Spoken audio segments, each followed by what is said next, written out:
Do you ever get to welcome in guests to 24 Sussex who may also have an interest in music themselves and who you end up having? Yes, we have people, all the time. We have people come over. One of the best ones, we had the guys from Nickelback come over for pizza once, and all the kids in the neighborhood heard, so they were all waiting outside and were so excited to get their autographs and talk to them, and brought guitars and had them sign them and stuff like that. So we've had, when the Junos were in Ottawa a couple years ago, all the artists came over and we had a big jam going on, and so all the artists were welcome, and the kids were like, Dead Mouse was here, but he didn't bring his big head, so everybody wanted to see his head, so I think they were a little disappointed to see that he's a real human being instead of just the big head. So any musicians we have a lot of fun and invite them over all the time.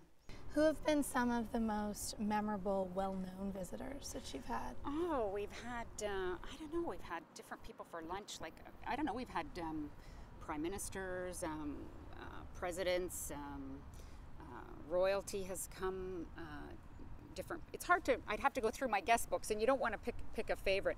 One of my, the parties that I think was the most fun and involved the whole community was, a friend of mine was a neighbor of a father of an NHL player that was on the Mighty Ducks when they won the Stanley Cup.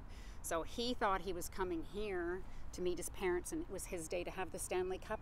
And when he showed up, the driveway was lined with hundreds of children playing hockey games, and so he carried the Stanley Cup up the driveway with all the cheering children, and a lot of grown-ups, I must say, were excited. So we got to have a party with the Stanley Cup, and there was, I think, 3 or 4. I have a big driveway, so we could have lots of hockey games going on. So we had 3 or 4 hockey games going on, and all of a sudden, it's like a beer commercial. The Stanley Cup shows up at your party. So it was a lot of fun.